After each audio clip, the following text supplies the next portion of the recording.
الحمد لله رب العالمين والصلاة والسلام على خاتم النبيين اما بعد فاعوذ بالله من الشیطان الرجیم بسم اللہ الرحمن الرحیم۔ لوح محفوظ کے بارے میں دلچسپ معلومات۔ امیر اہل سنت دامت برکاتہم العالیہ کی کتاب نیکی کی دعوت کی ایک قسط مع ترمیم و اضافہ بنام لوح محفوظ کے بارے میں دلچسپ معلومات۔ یہ مضمون نیکی کی دعوت کے صفحہ 376 سے 395 سے لیا گیا ہے۔ دعائے عطار، یا رب المصطفیٰ، جو کوئی 21 صفحات کا رسالہ لوح محفوظ کے بارے میں دلچسپ معلومات پڑھ یا سن لے، اسے علم و عمل کی دولت سے نواز اور اسے والدین و خاندان سمیت بے حساب بخش دے۔ آمین بجاہ خاتم النبیین صلی اللہ علیہ وآلہ وسلم۔ درود شریف کی فضیلت۔ فرمان آخری نبی صلی اللہ علیہ وآلہ وسلم، جسے کوئی مشکل پیش آئے اسے مجھ پر کثرت سے درود پڑھنا چاہیے، کیونکہ مجھ پر درود پڑھنا مصیبتوں اور بلاؤں کو ٹالنے والا ہے۔ صلو علی الحبیب صلی اللہ علی محمد۔ پیارے پیارے اسلامی بھائیوں، ہوش سنبھالنے کے بعد تقریباً ہر مسلمان لوح محفوظ کا نام سن لیتا ہے، لیکن سب کو لوح محفوظ کے بارے میں معلومات بھی ہوں یہ ضروری نہیں۔ آئیے معلوم کرتے ہیں کہ لوح محفوظ کیا ہے۔ لوح محفوظ کا تذکرہ کرتے ہوئے اللہ پاک پارہ 30 سورۃ البروج آیت نمبر 21 اور 22 میں ارشاد فرماتا ہے، بل ہوا قرآن مجید فی لوح محفوظ۔ ترجمہ کنز الایمان، بلکہ وہ کمال شرف والا قرآن ہے لوح محفوظ میں۔ حضرت علامہ محمد بن احمد انصاری قرطبی رحمۃ اللہ علیہ تفسیر قرطبی جلد 10 صفحہ 210 جلد 10 صفحہ 210 پر ان آیات کے تحت لکھتے ہیں، یعنی قرآن کریم ایک لوح میں لکھا گیا ہے جو شیاطین کی پہنچ سے دور اللہ پاک کے پاس محفوظ ہے۔ علماء کرام رحمۃ اللہ علیہم لکھتے ہیں، لوح محفوظ میں مخلوق کی تمام اقسام اور ان کے متعلق تمام امور، مثلا موت، رزق، اعمال اور اس کے نتائج اور ان پر نافذ ہونے والے فیصلوں کا بیان ہے۔ لوح محفوظ کہاں ہے؟ حضرت مقاتل رحمۃ اللہ علیہ نے فرمایا، لوح محفوظ عرش کی دائیں یعنی سیدھی جانب ہے۔ لوح محفوظ سفید موتی سے بنی ہے۔ حضرت ابن عباس رضی اللہ عنہما سے روایت ہے کہ اللہ پاک کے محبوب صلی اللہ علیہ وآلہ وسلم نے ارشاد فرمایا، لوح محفوظ سفید موتی سے بنی ہے، اس کا قلم نور اور کتابت یعنی لکھائی بھی نور ہے۔ سب سے پہلے لوح محفوظ میں کیا لکھا گیا؟ حضرت ابن عباس رضی اللہ عنہما نے فرمایا، اللہ پاک نے سب سے پہلی چیز لوح محفوظ میں یہ لکھی کہ میں اللہ ہوں، میرے سوا کوئی عبادت کا مستحق نہیں، محمد صلی اللہ علیہ وآلہ وسلم میرے رسول ہیں۔ جس نے میرے فیصلے کو تسلیم کر لیا اور میری نازل کی ہوئی مصیبت پر صبر کیا اور میری نعمتوں کا شکر ادا کیا تو میں نے اس کو صدیق لکھا ہے اور اس کو صدیقین کے ساتھ اٹھاؤں گا، اور جس نے میرے فیصلے کو تسلیم نہیں کیا اور میری نازل کی ہوئی مصیبت پر صبر نہیں کیا اور میری نعمتوں کا شکر ادا نہیں کیا، وہ میرے سوا جسے چاہے اپنا معبود بنا لے۔ تم نفس کے پیچھے لگ گئے ہو۔ حجاج بن یوسف نے حضرت محمد بن حنفیہ رحمت اللہ علیہ کو دھمکی آمیز مکتوب بھیجا تو آپ رحمت اللہ علیہ نے جواب میں لکھا، مجھ تک یہ روایت پہنچی ہے کہ اللہ پاک ہر روز لوح محفوظ میں 360 مرتبہ نظر فرماتا ہے، وہ عزت اور ذلت دیتا ہے، تنگی اور فراخی یعنی کشادگی فرماتا ہے، اور وہ جو چاہے کرتا ہے۔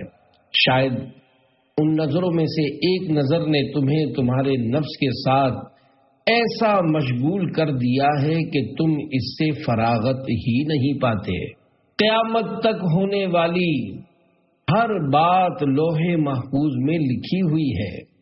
حضرت ابن عباس رضی اللہ عنہما نے فرمایا، اللہ پاک نے لوح محفوظ کو پیدا فرمایا، اس کی لمبائی 100 سال کی مسافت یعنی دوری تھی۔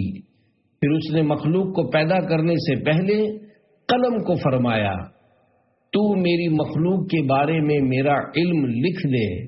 پس اس نے قیامت تک ہونے والا سب کچھ لکھ دیا۔ لا الہ الا اللہ کی گواہی دینے والا داخل جنت ہوگا۔ حضرت انس رضی اللہ عنہ سے روایت ہے کہ اللہ پاک کے محبوب صلی اللہ علیہ وآلہ وسلم نے فرمایا، بے شک اللہ پاک نے لوح محفوظ میں لکھا، انی انا اللہ لا الہ الا انا، بلا شبہ میں اللہ ہوں اور میرے سوا کوئی معبود نہیں۔ میں نے 310 سے کچھ زائد قسموں کی مخلوق پیدا فرمائی، ان میں سے جس مخلوق نے بھی یہ شہادت دی لا الہ الا اللہ، وہ جنت میں داخل ہوگی۔ جنت کا حقدار کون؟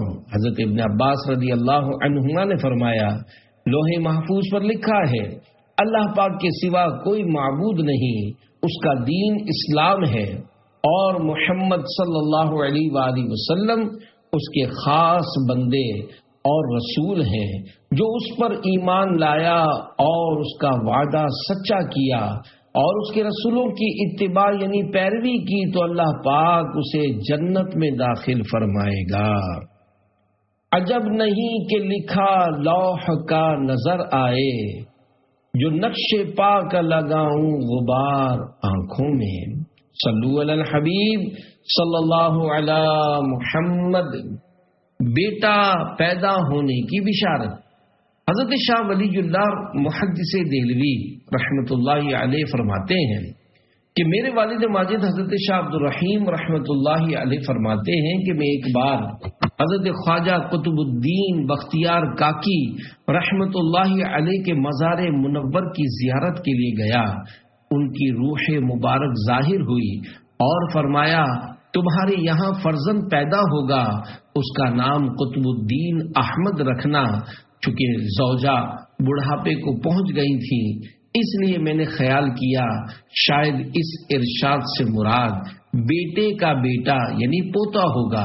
حضرت خواجہ قطب الدین بختیار کاکی رحمت اللہ علیہ میرے اس دلی خیال پر فوراً مطلع ہو گئے اور فرمایا، میری یہ مراد نہیں ہے بلکہ وہ فرزند تمہاری صلب یعنی پیٹھ سے ہوگا۔ شاہ ولی اللہ صاحب رحمت اللہ علیہ مزید فرماتے ہیں، والد ماجد رحمت اللہ علیہ نے ایک مدت کے بعد دوسری خاتون سے عقد یعنی نکاح فرمایا تو یہ کاتب الحروف فقیر ولی اللہ پیدا ہوا۔ شروع میں یہ واقعہ یاد نہ رہا تو ولی اللہ نام رکھ دیا اور کچھ عرصے کے بعد یاد آیا تو دوسرا نام حضرت خواجہ قطب الدین بختیار کاکی رحمت اللہ علیہ کے فرمان کے مطابق قطب الدین احمد رکھا۔ اللہ پاک کی ان پر رحمت ہو اور ان کے صدقے ہماری بے حساب مغفرت ہو، آمین بجاہ خاتم النبیین صلی اللہ علیہ وآلہ وسلم۔ پہلے خیال پر کیوں نہ نکلے؟ اللہ پاک کی عطا سے حضرت شیخ جنید بغدادی رحمت اللہ علیہ بھی دلوں کے حال جان لیتے تھے۔ چنانچہ حضرت خیر النساج رحمت اللہ علیہ فرماتے ہیں، میں اپنے گھر میں تھا کہ دل میں خیال آیا کہ حضرت شیخ جنید بغدادی رحمت اللہ علیہ دروازے پر تشریف لائے ہیں، مگر میں نے توجہ ہٹا دی، مگر پھر دوبارہ اور سہ بارہ یعنی تیسری بار یہی خیال آیا، نکلا تو واقعی آپ رحمت اللہ علیہ دروازے پر تھے. مجھ سے فرمایا پہلے خیال پر کیوں نہ نکلے. سبحان اللہ. دیکھا آپ نے حضرت شیخ جنید بغدادی رحمت اللہ علیہ نے غیب کی خبر ارشاد فرما دی کہ پہلی بار خیال آتے ہی کیوں نہ نکلے. جب اولیاء کے علم غیب کا یہ حال ہے تو میٹھے میٹھے مصطفیٰ صلی اللہ علیہ وآلہ وسلم کے علم غیب کا کیا مقام ہوگا. حضرت امام بوصیری رحمت اللہ علیہ اپنے مشہور زمانہ قصیدہ بردہ شریف میں عرض کرتے ہیں فَإِنَّ مِن جُودِكَ الدُّنْيَا وَضَرَّتَهَا وَمِنْ عُلُومِكَ عِلْمَ اللَّوْحِ وَالْقَلَمِ. یعنی یا رسول اللہ، دنیا و آخرت دونوں حضور کے وجود و بخشش میں سے ایک حصہ ہے، اور لوح و قلم کا علم جس میں تمام ما کان و ما یکون یعنی جو ہوا اور ہوگا سب لکھا ہے، آپ کے علوم کا ایک حصہ ہے. میرے آقا اعلی حضرت رحمت اللہ علیہ بارگاہ رسالت میں عرض گزار ہیں خدا نے کیا تجھ کو آگاہ سب سے، دو عالم میں جو کچھ خفی و جلی ہے، کروں عرض کیا تجھ سے اے عالم السر، کہ تجھ پر میری حالت دل کھلی ہے. شرح کلام رضا. میرے آقا اعلی حضرت رحمت اللہ علیہ ان اشعار میں فرماتے ہیں نمبر 1 یا رسول اللہ صلی اللہ علیہ وآلہ وسلم، دونوں جہانوں میں جو کچھ خفی و جلی یعنی چھپا اور ظاہر ہے اس سے اللہ پاک نے آپ کو آگاہ کر دیا ہے. نمبر 2 اے عالم السر یعنی اے چھپے حالات جاننے والے، آپ سے کیا عرض کروں، آپ پر تو میرے دل کی ساری حالت ظاہر ہے. گرداب بلا میں پھنس کے کوئی طیبہ کی طرف جب تکتا ہے، سلطان مدینہ خود آ کر بگڑی کو بنایا کرتے ہیں. صلو علی الحبیب صلی اللہ علی محمد. وفات کے بعد بھی نیکی کی دعوت. سلیمان عمری رحمت اللہ علیہ کہتے ہیں کہ میں نے حضرت ابو جعفر قاری رحمت اللہ علیہ کو بعد وفات خواب میں دیکھا. فرما رہے تھے میرے بھائیوں کو میرا سلام پہنچا دینا اور کہہ دینا کہ میرے رب نے مجھ کو مقام شہداء عطا فرمایا ہے اور اپنی طرف سے رزق عنایت کیا ہے، اور ابو حازم کو میری طرف سے سلام کہہ دینا اور کہنا کہ ہوش کر اور سمجھداری سے کام لے، کیونکہ اللہ پاک اور اس کے فرشتے تیری رات کی مجلسوں کو دیکھتے ہیں. 1000 رکعت نماز سے افضل. پیارے پیارے اسلامی بھائیوں، اس واقعے سے معلوم ہوا کہ حضرت ابو جعفر قاری رحمت اللہ علیہ کو اپنی وفات کے بعد ابو حازم کی صحبتوں کی بھی معلومات تھی، اور بظاہر ایسا لگتا ہے کہ ابو حازم رات بری صحبتوں میں بیٹھتے ہوں گے، اس لیے سلام و پیام کے ذریعے بری بیٹھکوں سے خبردار کرتے ہوئے انہیں نیکی کی دعوت پیش کی. بری صحبت سے ہم بھی سبھی کو بچنا چاہیے کہ اس سے اچھا خاصا نیک انسان بھی بگڑ جاتا ہے. ہمیشہ نیک بندوں اور عاشقان رسول کی صحبت اختیار کرنی چاہیے. حجت الاسلام حضرت امام ابو حامد محمد بن محمد غزالی رحمت اللہ علیہ کیمیائے سعادت میں فرماتے ہیں ایسے انسان کو تلاش کر جس کی صحبت اور باتوں سے دنیا کی رغبت کم اور آخرت کی طرف طبیعت مائل ہو. جس آدمی کی باتوں میں ایسی تاثیر نہ ہو اس کی صحبت کو علمی مجلس نہیں کہا جائے گا. منقول ہے علمی مجالس میں حاضر ہونا 1000 رکعت نوافل پڑھنے سے زیادہ افضل ہے. حضرت مولانا روم رحمت اللہ علیہ مثنوی شریف میں فرماتے ہیں یک زمانہ صحبت با اولیاء بہتر از 100 سالہ طاعت بیریا.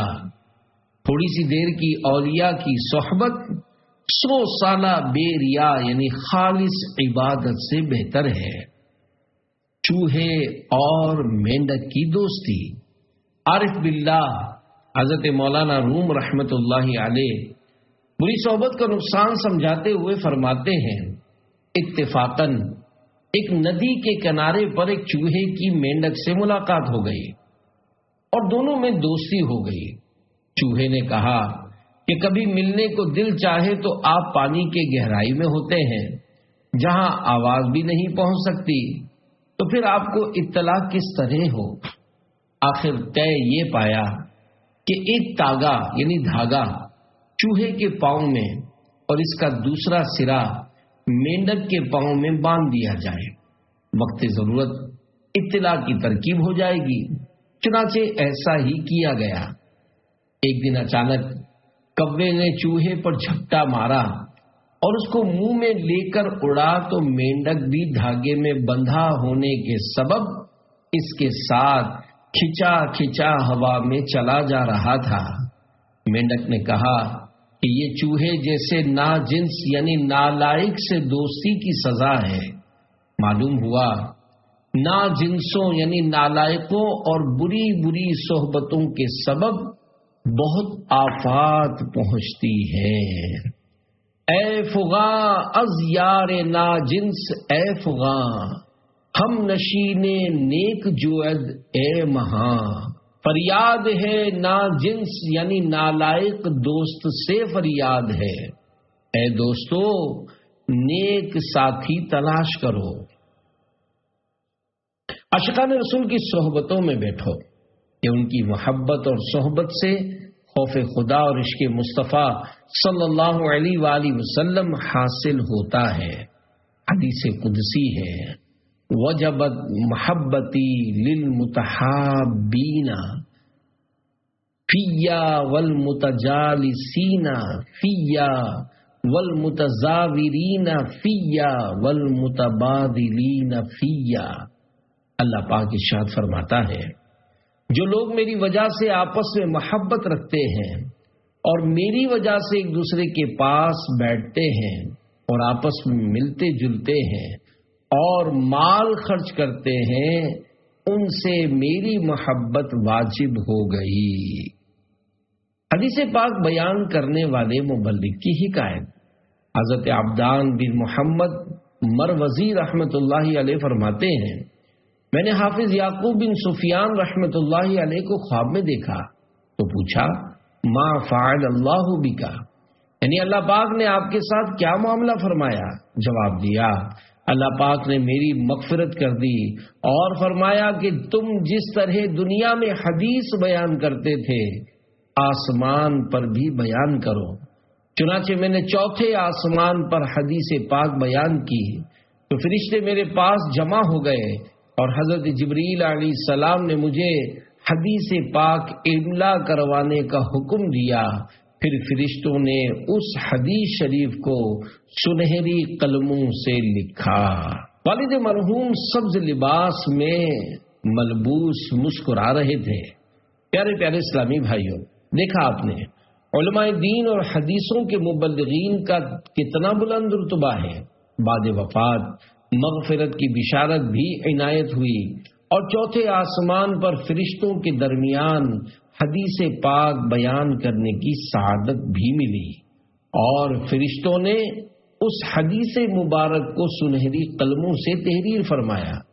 آخرت میں جنت کی طلب رکھنے والوں، آپ بھی دعوت اسلامی کے سنت و بھرے اجتماعات اور سنت سیکھنے سکھانے کے مدنی قافلوں میں عاشقان رسول کے ہمراہ سنت و بھرے سفر کے ذریعے علم دین کا خزانہ اکٹھا کیجیے اور نیک اعمال پر عمل، سنتوں بھرے بیانات اور روزانہ فیضان سنت سے کم از کم 2 درس دے کر جنت الفردوس کے حصول کی سعی پائے ہم یعنی مسلسل کوشش جاری رکھیے۔ آپ کی ترغیب و تحریض کے لیے ایک مدنی بہار گوش گزار کی جاتی ہے۔ چنانچہ نشتر بستی کراچی کے ایک اسلامی بھائی نے جو کچھ بیان کیا وہ بالتصرف عرض کرتا ہوں۔ انہوں نے اپنے والد مرحوم کو خواب میں انتہائی کمزوری کی حالت میں برہنہ کسی کے سہارے پر چلتا ہوا دیکھا۔ انہیں تشویش ہوئی انہوں نے ایصال ثواب کی نیت سے ہر ماہ 3 دن کے مدنی قافلے میں سفر کی نیت کر لی اور سفر بھی شروع کر دیا۔ تیسرے ماہ مدنی قافلے سے واپسی کے بعد جب وہ گھر پر سوئے تو انہوں نے خواب میں یہ دلکش منظر دیکھا کہ والد مرحوم سبز سبز لباس زیبتن کیے بیٹھے مسکرا رہے ہیں اور ان پر بارش کی ہلکی ہلکی فوار برس رہی ہے۔ الحمدللہ مدنی قافلے میں سفر کی اہمیت ان پر خوب اجاگر ہوئی اور انہوں نے پکی نیت کی ہے کہ انشاءاللہ ہر ماہ 3 دن کے لیے عاشقان رسول کے ساتھ سفر جاری رکھوں گا۔ مانگو آ کر دعا قافلے میں چلو، پاؤ گے مدعا قافلے میں چلو، خوب ہوگا ثواب اور ٹلے گا عذاب، ہوگا فضل خدا قافلے میں چلو، فوتگی ہو گئی گم گیا ہے کوئی، مانگنے کو دعا قافلے میں چلو۔ صلو علی الحبیب صلی اللہ علی محمد۔ کیا خواب سے یقینی علم حاصل ہو جاتا ہے؟ پیارے پیارے اسلامی بھائیوں، اچھے خواب بے شک اچھے ہوتے ہیں۔ یاد رکھیے، نبی کا خواب وحی پر مشتمل ہوتا ہے، جبکہ غیر نبی کے خواب کی یہ حیثیت نہیں اور اس کا خواب حجت یعنی دلیل نہیں ہوتا۔ مثلا آپ نے خواب میں بارگاہ رسالت سے یہ بشارت سنی ہے کہ آپ جنتی ہیں، اس سے قطعی جنتی ہونا مراد نہیں لیا جائے گا، کیونکہ معاملہ خواب کا ہے۔ بے شک اللہ پاک کے پیارے حبیب صلی اللہ علیہ وآلہ وسلم کو جس نے خواب میں دیکھا اس نے حق دیکھا کہ شیطان آپ صلی اللہ علیہ وآلہ وسلم کی صورت مبارکہ میں نہیں آ سکتا۔ جو بات ارشاد فرمائی وہ بھی حق اور حق کے سوا کچھ نہیں۔ تاہم خواب میں چکے حواس مزمحل یعنی کمزور ہوتے ہیں، اس لیے یقین کے ساتھ یہ نہیں کہا جا سکتا کہ جو کچھ فرمایا گیا وہ خواب دیکھنے والے نے حرف بہ حرف درست سنا۔ سننے اور سمجھنے میں غلط فہمی کا ہر امکان موجود ہے، لہذا خواب میں دیے ہوئے حکم پر عمل کرنے سے پہلے حکم شریعت کو دیکھنا ہوگا۔ اگر خواب والی بات شریعت سے نہیں ٹکراتی تو بے شک اس پر عمل کیا جا سکتا ہے، تاہم خواب میں ملے ہوئے حکم پر عمل کرنا شرعاً واجب نہیں، اور اگر وہ بات ہی خلاف شرع ہے تو عمل نہیں کیا جائے گا۔ اس بات کو اس مثال سے سمجھیے جس میں میرے آقا اعلی حضرت امام اہل سنت حضرت علامہ مولانا الحاج الحافظ القاری شاہ امام احمد رضا خان رحمت اللہ علیہ فرماتے ہیں، خواب میں شراب نوشی کا حکم دیا یا منع فرمایا؟ میرے آقا اعلی حضرت رحمت اللہ علیہ فرماتے ہیں، ایک شخص نے خواب دیکھا کہ جناب رسالت باب صلی اللہ علیہ وآلہ وسلم معاذ اللہ اسے شراب نوشی کا حکم دے رہے ہیں۔ امام جعفر صادق رحمت اللہ علیہ کی خدمت میں یہ معاملہ پیش کیا گیا۔ آپ رحمت اللہ علیہ نے ارشاد فرمایا، رسول اللہ صلی اللہ علیہ وآلہ وسلم نے تجھے شراب پینے سے روکا ہے، تیرے سننے میں الٹا آیا۔ اور یہ بھی یاد رکھا جائے کہ اس معاملے میں فاسق و متقی برابر ہیں، چنانچہ نہ تو متقی کا خواب میں کسی حکم کا سننا اس حکم کے صحیح ہونے کی دلیل ہے اور نہ ہی فاسق کا بیان یقینی طور پر جھوٹا۔ میرے تم خواب میں آؤ، میرے گھر روشنی ہوگی، میری قسمت جگا جاؤ، عنایت یہ بڑی ہوگی۔ صلو علی الحبیب صلی اللہ علی محمد۔ جب ایک نوجوان کو وضو غلط کرتے دیکھا، ایک بزرگ بغداد شریف کے کسی علاقے سے گزر رہے تھے، انہوں نے ایک نوجوان کو دیکھا جو اچھے طریقے سے وضو نہ کر رہا تھا، تو بڑے پیار بھرے انداز میں اس سے فرمایا، اے نوجوان وضو ٹھیک سے کیجیے، اللہ پاک دنیا آخرت میں آپ پر احسان فرمائے۔ یہ فرما کر وہ تشریف لے گئے۔ وہ نوجوان ان بزرگ کی نیکی کی دعوت دینے کے میٹھے میٹھے انداز سے بے حد متاثر ہوا اور وضو کے بعد ان بزرگ کی خدمت میں حاضر ہو کر نصیحت کا طالب ہوا۔ انہوں نے نیکی کی دعوت دیتے ہوئے 3 مدنی پھول ارشاد فرمائے۔ نمبر 1، جان لیجئے جس نے رب کائنات کی معرفت پالی، یعنی اللہ کریم کو پہچان لیا، وہ نجات پا گیا۔ نمبر 2، جس نے اپنے دین کے معاملے میں خوف کیا، یعنی اللہ پاک سے ڈرا، وہ تباہی سے بچ گیا۔ نمبر 3، جس نے دنیا میں زہد یعنی بے رغبتی کو اختیار کیا، وہ اللہ پاک کی طرف سے جب کل بروز یعنی بروز محشر اس کا ثواب دیکھے گا تو اس کی آنکھیں ٹھنڈی ہوں گی۔ پھر فرمایا کیا کچھ مزید نہ بتاؤں؟ عرض کی ضرور ارشاد ہو۔ فرمایا جس میں 3 خوبیاں جمع ہو گئیں اس کا ایمان مکمل ہو گیا۔ نمبر 1، جو نیکی کا حکم دے اور خود بھی اس پر عمل کرے۔ نمبر 2، جو برائی سے منع کرے اور خود بھی اس سے باز رہے۔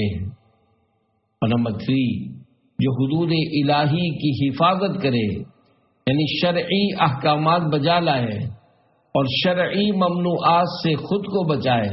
پھر فرمایا کیا کچھ اور بھی بتاؤں؟ عرض کی کیوں نہیں، ضرور ارشاد فرمائیے۔ فرمایا دنیا سے بے رغبت اور آخرت کا شوق رکھنے والے ہو جائیے اور اپنے ہر کام میں رب الانام سے سچ کا معاملہ کیجیے، نجات پانے والوں کے ساتھ نجات پا جائیں گے۔ یہ فرما کر وہ تشریف لے گئے۔ اس نوجوان نے ان بزرگ کے متعلق معلومات کی تو اسے بتایا گیا کہ حضرت امام شافعی رحمت اللہ علیہ تھے۔ اللہ پاک کی ان پر رحمت ہو اور ان کے صدقے ہماری بے حساب مغفرت ہو۔ آمین بجاہ خاتم النبیین صلی اللہ علیہ وآلہ وسلم۔ بیجا تنقید کے بجائے اصلاح کرنے والے بنے۔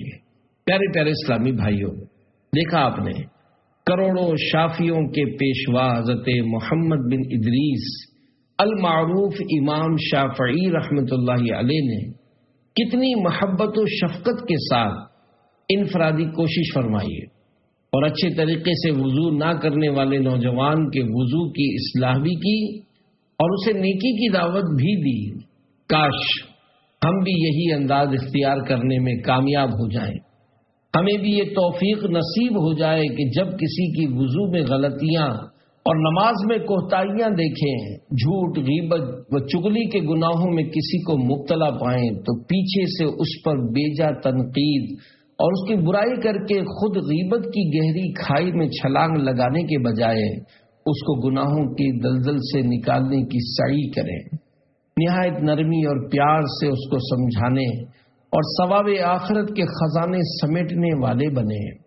ہم خلوص نیت کے ساتھ کسی کو سمجھائیں گے تو انشاءاللہ الکریم اس کا ضرور فائدہ ہوگا، اور فائدہ کیوں نہ ہو کہ سمجھانے سے فائدہ پہنچنے کا خود رب الانام جل جلالہ اپنے سچے کلام میں اعلان فرما چکا، یعنی خبر ارشاد فرما چکا۔ چنانچہ دعوت اسلامی کے ترجمے والے پاکیزہ قرآن کنز الایمان مع خزائن العرفان صفحہ 964 پر پارہ 27 سورۃ الزاریات آیت نمبر 55 میں ہے، وَذَكِّرْ فَإِنَّ الذِّكْرَىٰ تَنفَعُ الْمُؤْمِنِينَ۔ ترجمہ کنز الایمان، اور سمجھاؤ کہ سمجھانا مسلمانوں کو فائدہ دیتا ہے۔ جسے نیکی کی دعوت دوں سنے دل سے کرم یا رب، زباں میں دے اثر کر دے عطا زور قلم یا رب۔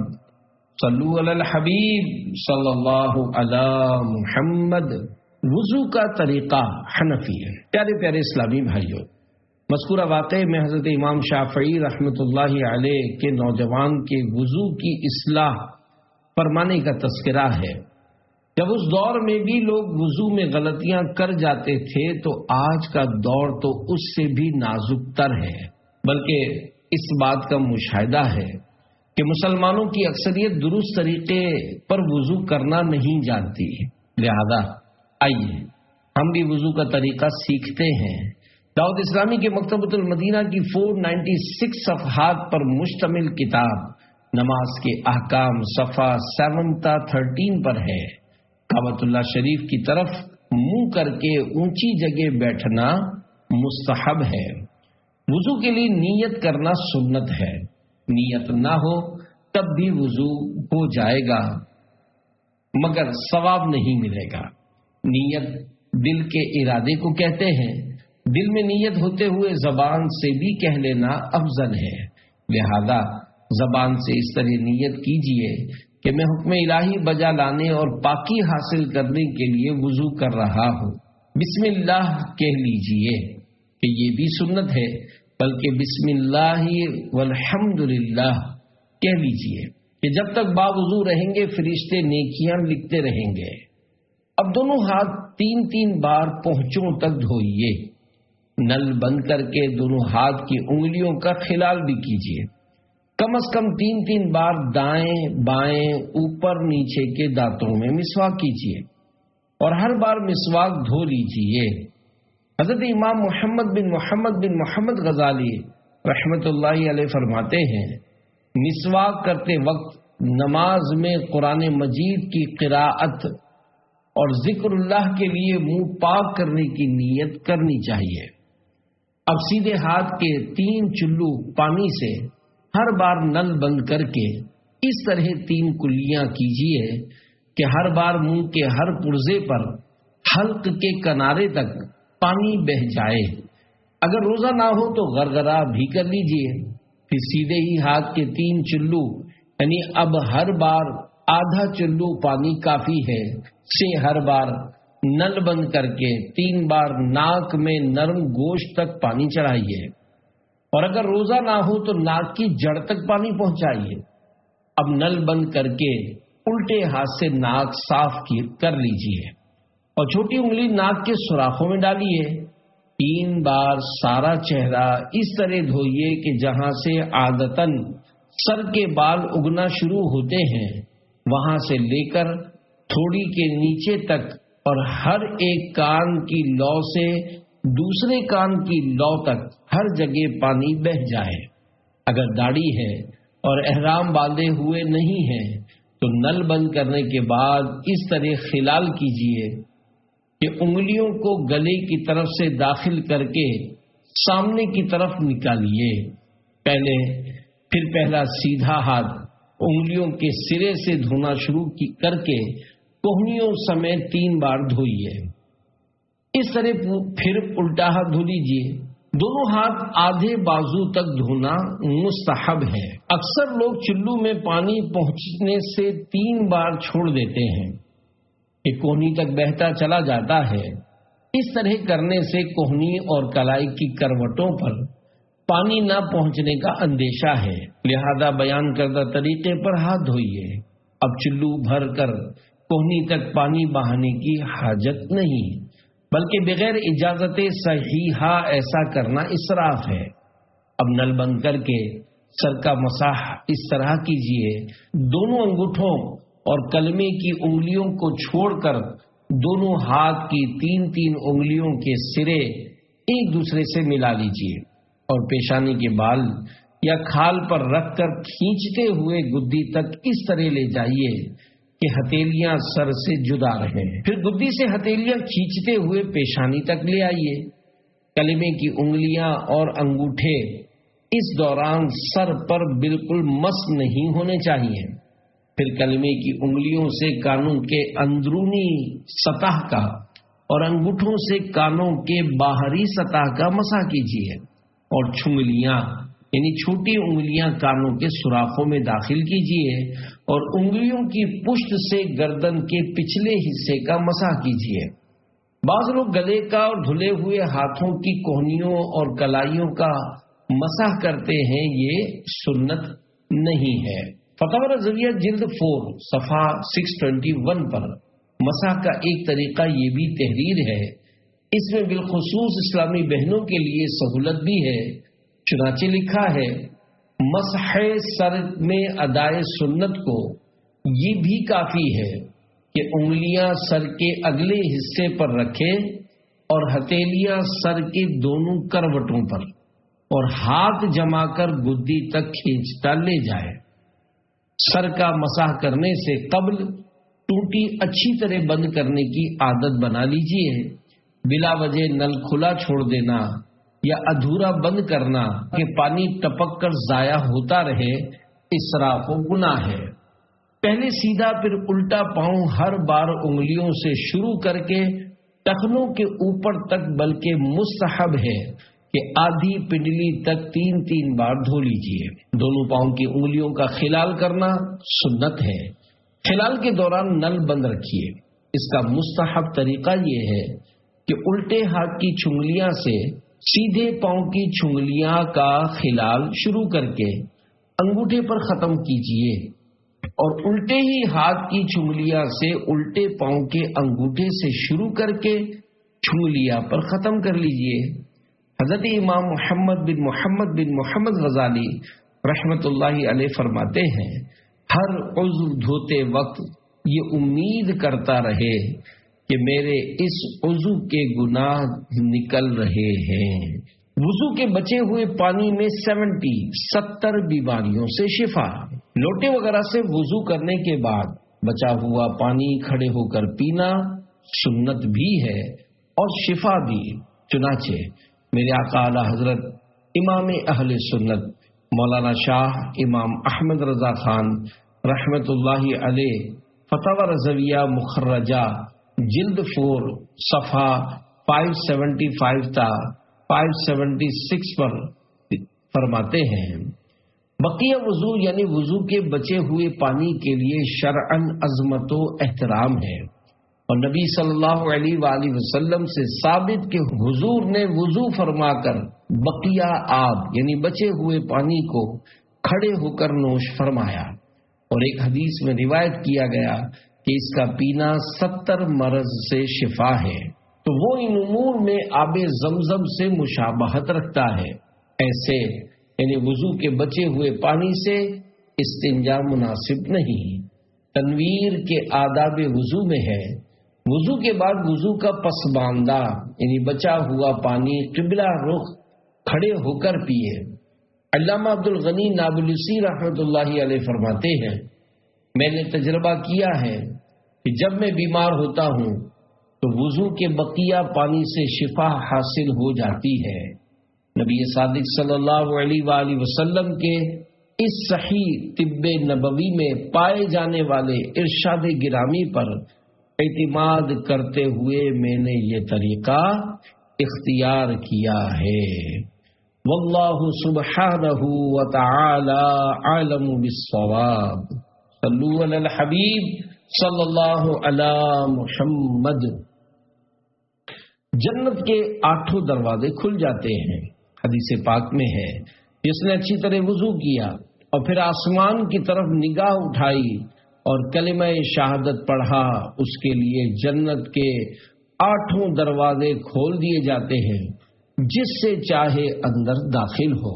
نظر کبھی کمزور نہ ہو، جو وضو کے بعد آسمان کی طرف دیکھ کر سورہ انا انزلناہ پڑھ لیا کرے، انشاءاللہ اس کی نظر کبھی کمزور نہ ہوگی۔ وضو کے بعد 3 بار سورہ قدر پڑھنے کے فضائل۔ حدیث مبارک میں ہے، جو وضو کے بعد 1 مرتبہ سورہ قدر پڑھے تو وہ صدیقین میں سے ہے، اور جو 2 مرتبہ پڑھے تو شہداء میں شمار کیا جائے، اور جو 3 مرتبہ پڑھے گا تو اللہ پاک میدان محشر میں اسے اپنے انبیاء کے ساتھ رکھے گا۔ وضو کے بعد پڑھنے کی دعا، اول و آخر درود شریف۔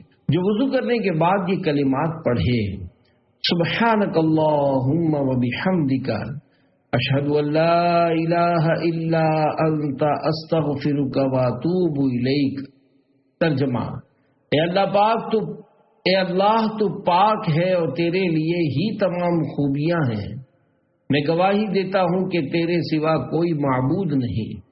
میں تجھ سے بخشش چاہتا ہوں اور تیری بارگاہ میں توبہ کرتا ہوں۔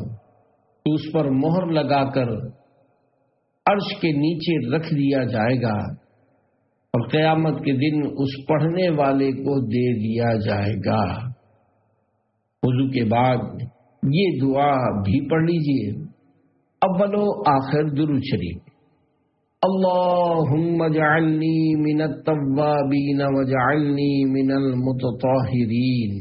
ترجمہ، اے اللہ مجھے کثرت سے توبہ کرنے والوں میں بنا دے اور مجھے پاکیزہ رہنے والوں میں شامل کر دے۔ 40 مدنی پھولوں کا رضوی گلدستہ۔ میرے آقا اعلی حضرت امام اہل سنت مولانا شاہ امام احمد رضا خان رحمت اللہ علیہ کے وضو وغیرہ کے متعلق عنایت کردہ متفرق یعنی جدا جدا رنگ برنگے خوش نما 40 مدنی پھولوں کا رضوی گلدستہ قبول فرمائیے۔ آپ کی معلومات کو انشاءاللہ مدینے کے 12 چاند لگ جائیں گے۔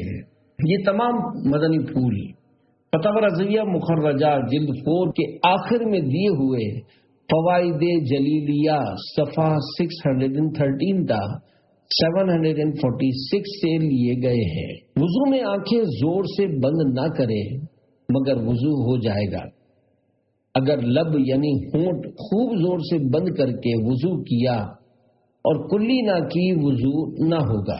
وضو کا پانی روز قیامت نیکیوں کے پلے میں رکھا جائے گا، مگر یاد رہے ضرورت سے زیادہ پانی گرانا اسراف ہے۔ مسواک موجود ہو تو انگلی سے دانت مانجنا ادائے سنت و حصول ثواب، اور عورتوں کے لیے مسواک موجود ہو جب بھی مسی کافی ہے۔ انگوٹھی ڈھیلی ہو تو وضو میں اسے پھرا کر پانی ڈالنا سنت ہے، اور تنگ ہو تو بے جنبش دیے پانی نہ پہنچے تو فرض۔ یہی حکم بالی یعنی کان کے زیور وغیرہ کا ہے۔ اعضاء کا مل مل کر دھونا وضو اور غسل دونوں میں سنت ہے۔ اعضاء وضو دھونے میں حد شرعی سے اتنی خفیف تحریر یعنی ہر طرف سے معمولی سا بڑھانا جس سے حد شرعی تک استیعاب یعنی مکمل ہونے میں شبہ رہے واجب ہے۔ وضو میں کلی یا ناک میں پانی ڈالنے کا ترک مکروہ ہے، اور اس کی عادت ڈالے تو گناہگار ہوگا۔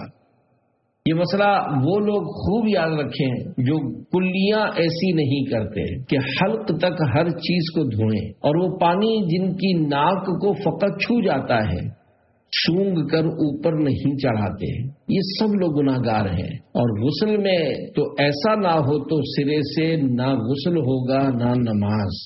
وضو میں ہر عضو کا پورا 3 بار دھونا سنت مؤکدہ ہے، ترک کی عادت سے گناہگار ہوگا۔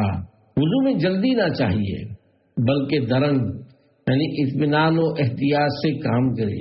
عوام میں جو مشہور ہے کہ وضو نوجوانوں کا سا نماز بوڑھوں کی سی، یہ وضو کے بارے میں غلط ہے۔ منہ دھونے میں نہ گالوں پر ڈاکے ڈالے، نہ آنکھ پر، نہ زورے پیشانی پر۔ یہ سب افعال جہال یعنی جاہلوں کے ہیں، بلکہ با آہستگی بالائی پیشانی یعنی پیشانی کے اوپر سے ڈالے کہ ٹھوڑی سے نیچے تک بہتا آئے۔ وضو میں منہ سے گرتا ہوا پانی مثلاً کلائی پر لیا اور کلائی پر بہا لیا، یعنی منہ دھونے میں منہ سے گرنے والے پانی سے ہاتھ کی کلائی نہیں دھو سکتے کہ اس سے وضو نہ ہوگا۔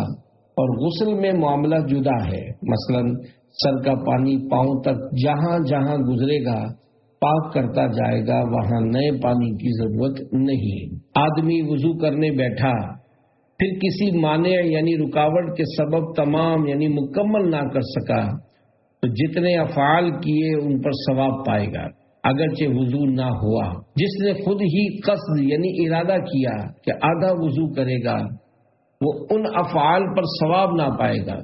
یوں ہی جو وضو کرنے بیٹھا اور بلا عذر ناقص یعنی ادھورا چھوڑ دیا، وہ بھی جتنے افعال بجا لایا ان پر مستحق ثواب نہ ہونا چاہیے۔ اگر سر پر می یعنی بارش کی بوندیں اتنی گری کہ چہارم یعنی چوتھائی سر بھیگ گیا، مسح ہو گیا، اگرچہ اس شخص نے ہاتھ لگایا نہ قصد یعنی نہ نیت و ارادہ کیا۔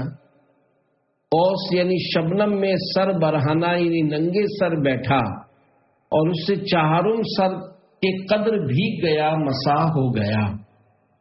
اتنے گرم یا اتنے سرد پانی سے وضو مکروہ ہے جو بدن پر اچھی طرح نہ ڈالا جائے، تکمیل سنت نہ کرنے دے، اور اگر کوئی فرض پورا کرنے سے مانے یعنی رکاوٹ ہوا تو وضو ہی نہ ہوگا۔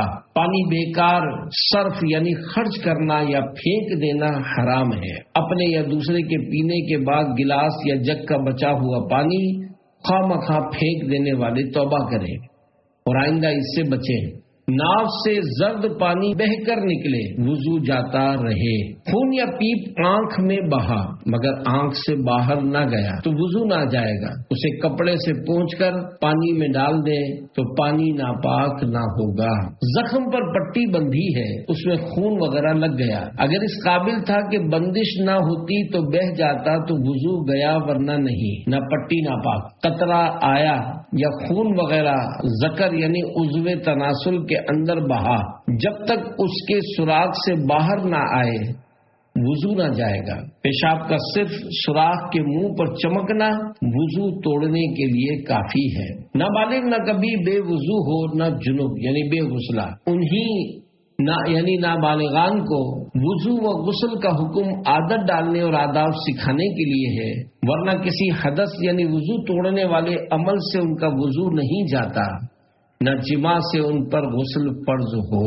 باوضو نے ماں باپ کے کپڑے یا ان کے کھانے کے لیے پھل یا مسجد کا فرش ثواب کے لیے دھویا، پانی مستعمل نہ ہوگا، اگرچہ یہ افعال قربت یعنی رضائے الہی کے ہیں۔ نابالغ ہاتھ یا بدن کا کوئی جزو اگرچہ بے وضو ہو پانی میں ڈالنے سے قابل وضو رہے گا۔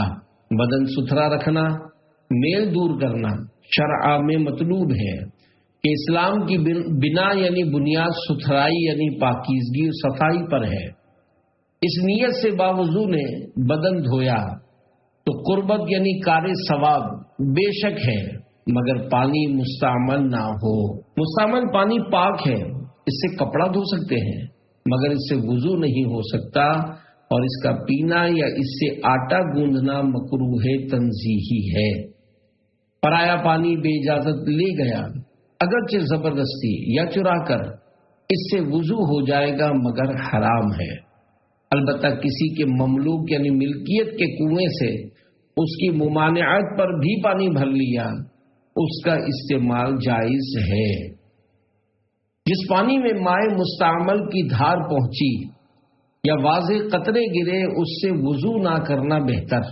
جاڑے میں وضو کرنے سے سردی بہت معلوم ہوگی، اس کی تکلیف ہوگی، مگر کسی مرض کا اندیشہ نہیں تو تیمم کی اجازت نہیں۔ شیطان کے تھوک اور پھونک سے نماز میں قطرے اور ریح کا شبہ ہو جاتا ہے۔